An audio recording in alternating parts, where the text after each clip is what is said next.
Alors aujourd'hui, je vais vous parler du dieu des enfers, Hadès, qui règne en maître dans le monde souterrain. Hadès est l'un des enfants de Cronos et Rhea, c'est le frère de Déméter dont on a parlé dans une précédente vidéo, Hestia, Poséidon connu comme le dieu des mers, Héra et Zeus. Il a été dévoré par son père Cronos, comme ses frères et sœurs d'ailleurs, mais Zeus a réussi à les libérer tous et ils ont renversé leur père, donc suite à une grande guerre contre les Cyclopes. Et après cette victoire, ils ont reçu tous les trois, Zeus, Poséidon et Hadès, des cadeaux. Donc Zeus, il a reçu des éclairs, Poséidon, il a reçu un trident, et Hadès a reçu un casque d'invisibilité qu'il prête parfois à d'autres divinités, comme Athéna et Hermès par exemple. Ils font tous partie des dieux de l'Olympe. Zeus s'est emparé, lui, du monde des hommes et du monde céleste. Poséidon, il gouverne le monde de la mer, et Hadès, il règne sur le monde des enfers, le monde souterrain. Il fait donc partie des divinités qu'on dit chnoniennes, celles qui se réfèrent au monde terrestre ou souterrain, par opposition donc aux divinités célestes. Hadès, il règne en maître sur le monde souterrain, il est installé tout au fond des enfers, dans le Tartare, sur un grand trône, et toujours la main sur son immense sceptre, et il applique une justice impitoyable. Il est parfois vu comme juste et parfois cruel. Il quitte rarement son milieu, il entre très peu en contact avec les mortels et il ne va même pas à l'Olympe. Les rares fois où Hadès sort de ce monde, il y va en invisible grâce à son casque et c'est d'ailleurs ce que signifiait l'origine de son nom, Hadès, qui signifierait ce que l'on ne voit pas. Il quittera notamment une fois son monde pour kidnapper Perséphone, comme nous l'avons vu dans une précédente vidéo. Et parfois, il y a Hécate, cependant, qui descend pour voir Hadès et Perséphone. Elle est la représentante de la magie, maîtresse de la sorcellerie, et elle est très proche du couple des enfers. Le monde des enfers. Le monde des enfers est un monde à part entière, composé de différentes régions. Entre le monde des vivants et les enfers, il faut déjà traverser une région toujours noyée dans le noir, c'est la région de l'Érèbe. Dans ce lieu intermédiaire se trouve le dieu du sommeil, Hypnos, et son frère jumeau, le dieu de la mort, Thanatos, chacun ayant son palais dans cette région. Le Styx est le fleuve qui entoure complètement les enfers. Charon, un vieillard à l'air peu commode, aide les âmes à traverser l'Achéron, qui est une branche du Styx, donc à l'entrée des enfers, à l'aide d'une barque. Mais les morts doivent s'acquitter d'une nobole, qui était la monnaie de l'époque, pour pouvoir passer.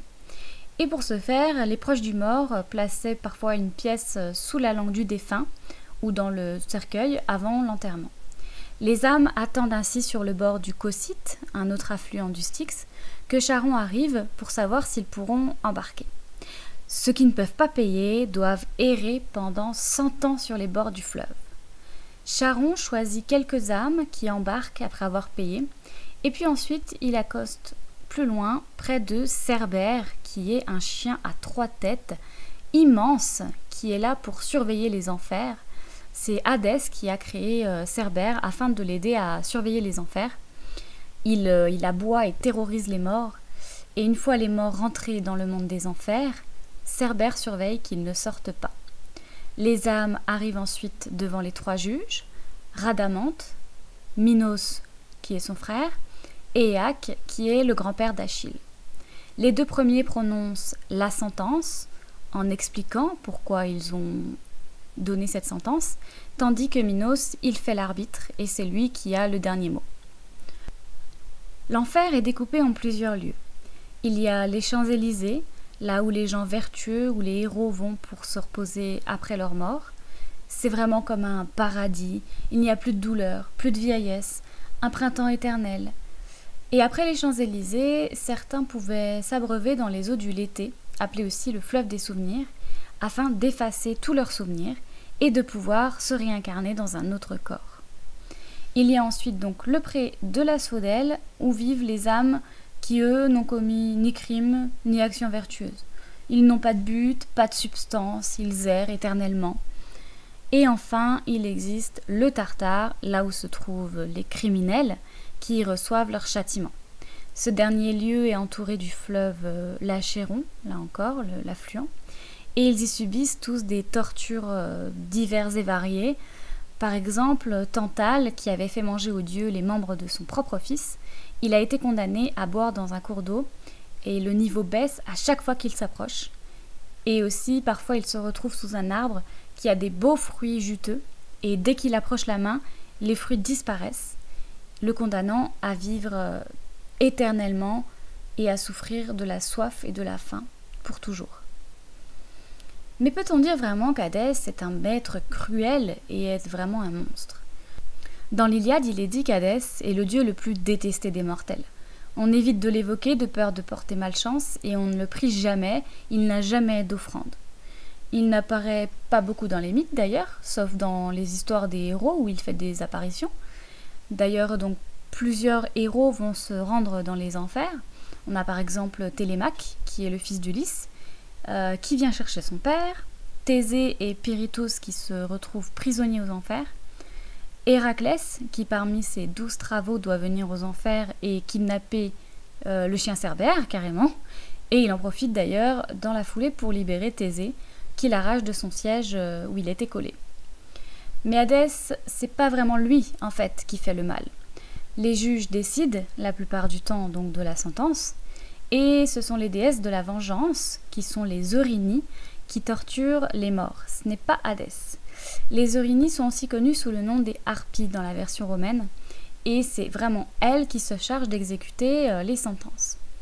Hadès fait aussi parfois preuve d'indulgence, donc par exemple, il y avait Orphée, un poète et musicien et guerrier aussi très célèbre, qui vient demander à Hadès de l'aide. Orphée était fou amoureux d'Eurydice, une nymphe. Il l'a épousée, mais malheureusement Eurydice est décédée après avoir été mordue par un serpent. Orphée, simple mortel, il ose descendre aux enfers et il demande à Hadès et Perséphone qu'on lui rende son amoureuse. Orphée les implore, il joue sur les sentiments qu'Hadès a ressentis pour Perséphone, sa tristesse quand elle part pendant 6 mois de l'année. Et attendris, Hadès et Perséphone, ils acceptent qu'Eurydice rentre dans le monde des vivants, à la condition qu'elle n'ait rien mangé, ça vous rappelle quelque chose, et aussi Orphée ne doit jamais se retourner avant de sortir de l'enfer, sinon il perdra Eurydice pour toujours. Bon, la fin, on est dans les tragédies grecques, vous vous doutez, il se retourne, il la perd pour toujours, mais Hadès n'y peut rien. Hadès a fait tout ce qu'il pouvait, et il a d'ailleurs été pour le coup sensible à l'amour, mais aussi il a une part très positive puisqu'il est responsable des richesses du sol, et d'ailleurs il est toujours représenté avec la corne d'abondance, mais bon, il restera toujours aux yeux des Grecs le représentant de la mort, de la souffrance et des enfers. Un seul sanctuaire semble avoir été consacré au couple des enfers, c'est le Nécromanteion, qui était un parloir où les mortels pouvaient parler aux morts grâce à des rituels et des sacrifices.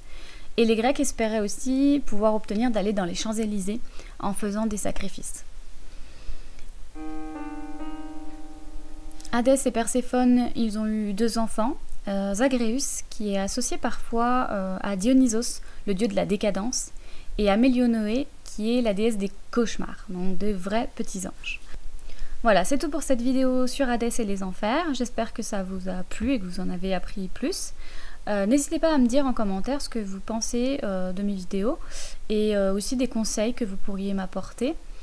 N'hésitez pas aussi à vous abonner pour m'encourager. Et voilà, je vous dis à bientôt pour une prochaine vidéo.